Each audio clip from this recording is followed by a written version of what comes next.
दोस्तों अगर आप आज के टाइम में टीवीएस जुपिटर 125 सीसी को खरीदने की सोच रहे हैं तो फिर आज के टाइम में टीवीएस जुपिटर 125 सीसी के लाइनअप में आपके 3 अलग अलग वेरिएंट आते हैं और ये स्कूटर आपको 9 अलग अलग कलर ऑप्शंस में अवेलेबल कराया गया। और अब जैसे कि 3 अलग अलग वेरिएंट आ रहे हैं तो वेरिएंट टू वेरिएंट क्या क्या फर्क आ जाता है, कौन सा वेरिएंट आपको ऑन रोड कितने का पड़ने वाला है और वेरिएंट टू वेरिएंट फीचर्स का क्या फर्क आता है और आपको आपकी जरूरतों के हिसाब से टीवीएस जुपिटर 125 सीसी का कौन सा वेरिएंट खरीदना चाहिए और कौन सा वेरिएंट खरीदना मुझे सबसे ज्यादा वैल्यू फॉर मनी लग रहा है, यही सारी की सारी बातें आज की इस वीडियो में आपसे करने वाला हूं। और अब यहाँ पर आपको ये वीडियो अच्छी लगती है, वीडियो से सारी इन्फॉर्मेशन अच्छे से मिल जाती है, तो फिर मैं आपसे उम्मीद करता हूं कि आप इस वीडियो को लाइक भी कर देंगे और चैनल को सब्सक्राइब करके सपोर्ट जरूर करेंगे।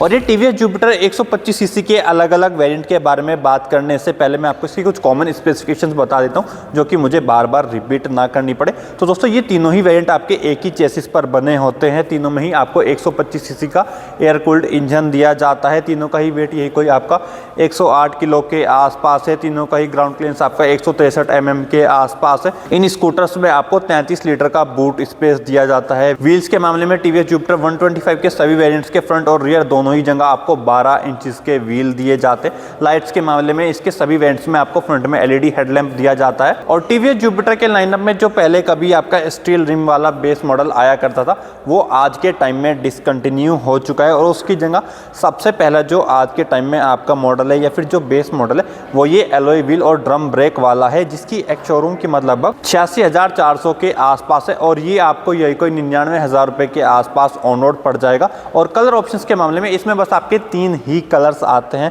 एक तो ये आपका ग्रे हो गया, इसके बाद व्हाइट और ब्लू, बस ये 3 कलर ऑप्शंस ही आपको इसके बेस मॉडल में ऑफर किए जाते हैं। और फीचर्स के मामले में ये जो आपका बेस मॉडल है इसमें भी आपको डिजिटल डिस्प्ले दी जाती है जिसमें कि आपको fuel gauge, odometer, average fuel consumption, instantaneous fuel consumption जैसे फीचर्स और डिजिटल क्लॉक जैसे फीचर्स दिए जाते हैं। और टीवीएस जुपिटर 125 सीसी के लाइनअप में जो दूसरा वेरिएंट आता है वो ये डिस्क ब्रेक वाला आता है। इसमें आपको डिस्क ब्रेक दे दिए जाते हैं। उसके साथ साथ अगर आप इसके थोड़े कॉस्मेटिक्स को देखेंगे तो जहाँ पर आपको ड्रम ब्रेक वाले वेरिएंट में सिल्वर कलर का ट्रीटमेंट दिया जाता है, जैसे कि ये साइड की कुछ आपकी पट्टी हो गई या फिर अगर आप फ्रंट में भी देखेंगे जो फ्रंट की कुछ स्ट्रिपिंग्स हैं दोस्तों, इसमें सिल्वर वाले ट्रीटमेंट की जगह इसमें आपको क्रोम फिनिशिंग वाला ट्रीटमेंट दे दिया जाता है जो कि देखने में थोड़ा सा और ज़्यादा प्रीमियम लगता है और थोड़ा सा बेहतर लगता है। और इसके साथ साथ अगर आप लाइटिंग के हिसाब से देखेंगे तो फिर एलईडी हेडलैम्प तो आपको ड्रम ब्रेक वाले वेरिएंट में भी दिया जा रहा है, लेकिन उसमें आपको DRLs नहीं दिए जाते।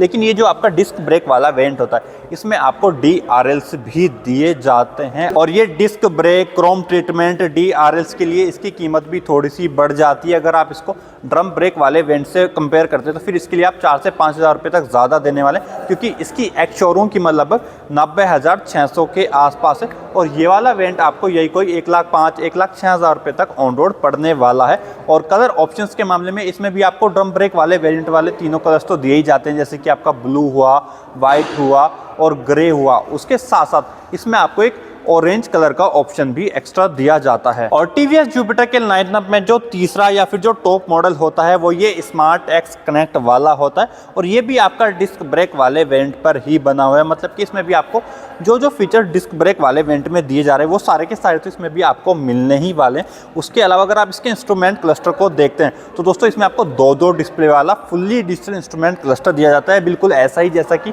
टीवीएस एंटोर्क के टॉप मॉडल में दिया जाता है, मतलब कि XT में आपको दिया जाता है। ये जब स्कूटर आपका स्मार्टफोन से कनेक्ट हो जाता है तो इसमें GPS navigation, voice command, call alerts, उसके साथ साथ व्हाट्सएप पर कौन मैसेज कर रहा है या फिर आप क्रिकेट का स्कोर या फिर अगर आपको न्यूज़ वगैरह भी देखनी है तो वो भी इसके डिस्प्ले में ही आ जाता है। और ये जो ब्लूटूथ वाले फीचर्स है इसके ऊपर मैंने अलग से वीडियो बना करके आपको बता रखा है कि कैसे ये स्मार्टफोन से कनेक्ट होता है, कनेक्ट करने के बाद ये क्या क्या फीचर्स होते हैं और कैसे आपको ये एक्सेस करने होते हैं। और ये फीचर्स के अलावा अगर आप कंफर्ट के हिसाब से या फिर सीट के हिसाब से देखते हैं तो फिर इस स्कूटर में आपको एक अच्छी क्वालिटी का बैक रेस्ट भी लगा करके दिया जाता है। और इतना सब जैसे कि इसमें आपको एक्स्ट्रा दिया जा रहा है तो फिर इसकी कीमतें भी थोड़ी सी बढ़ जाती है। इस वाले वेरिएंट की एक शोरूम की मतलब 96,800 के आसपास है और ये वाला वेरिएंट आपको यही कोई 1,12,000 1,13,000 रुपये के आसपास ऑन रोड पड़ जाएगा। और कलर ऑप्शंस के मामले में इसमें आपको 2 अलग कलर ऑप्शंस ऑफर किए जाते हैं। पहला तो ये एलिजेंट रेड के नाम से हो गया जो कि आपको मरून फिनिशिंग में दिया जाता है और देखने में ये कलर काफ़ी अच्छा लग रहा है। और उसके साथ साथ इसमें आपको एक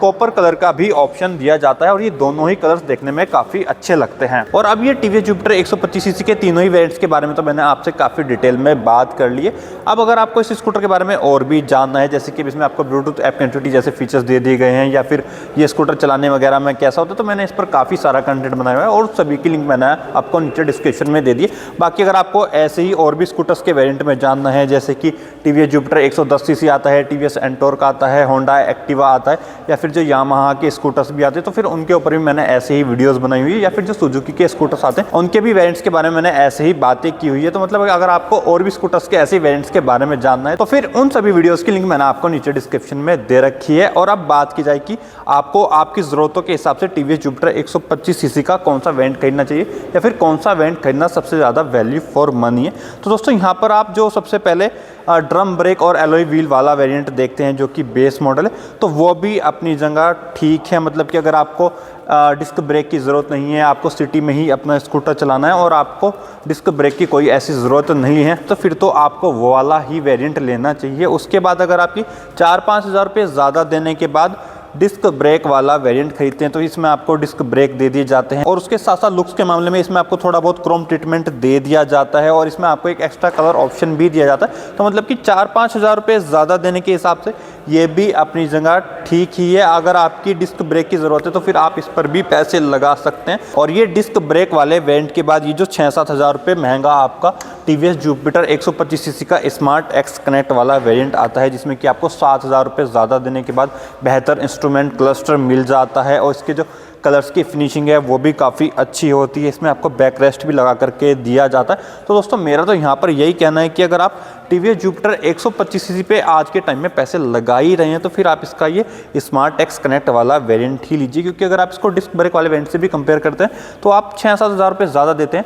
और उसके बाद इसमें जैसे कि आपको बेहतर इंस्ट्रूमेंट क्लस्टर दे दिया जाता है, बेहतर आपको फीचर्स दे दिए जाते हैं, बैक रेस्ट भी लगा करके दिया जाता है और इसके जो ये 2 अलग कलर्स हैं इनकी फिनिशिंग भी अच्छी है। और टीवीएस जुपिटर 125 सीसी के पूरे लाइनअप में जो आपकी ये स्मार्ट एक्स कनेक्ट वाले कलर्स हैं, जैसे कि ये रेड हो गया या फिर जो कॉपर हो गया, यही देखने में सबसे ज़्यादा बेहतर लगते हैं, यही देखने में आपको सबसे अच्छे लगने वाले हैं। तो दोस्तों मुझे तो आज के टाइम में टीवीएस जुपिटर 125 सीसी के लाइनअप में ये जो टीवीएस जुपिटर 125 सीसी का स्मार्ट एक्स कनेक्ट वाला वेरिएंट है यही खरीदना सबसे ज़्यादा अच्छा लग रहा है और मुझे पर्सनली ये वाला वेरिएंट ही पसंद आ रहा है। बाकी अगर आपको थोड़ा बजट का इशू है तो फिर आप इसके लोअर वेरिएंट पर भी अपने पैसे लगा सकते हैं। तो ये तो हो गया मेरा वर्डिक्ट। बाकी अब ये जुपिटर 125 सीसी पर आपका क्या कहना है, आपको कौन सा वेरिएंट खरीदना वैल्यू फॉर मनी लग रहा है, आप किस पर अपने पैसे लगाने वाले हैं, वो सब आप कमेंट करके ज़रूर बताइएगा। और बस आज की इस वीडियो में इतना ही और मैं मिलता हूँ अब आपसे अपनी अगली वीडियो में।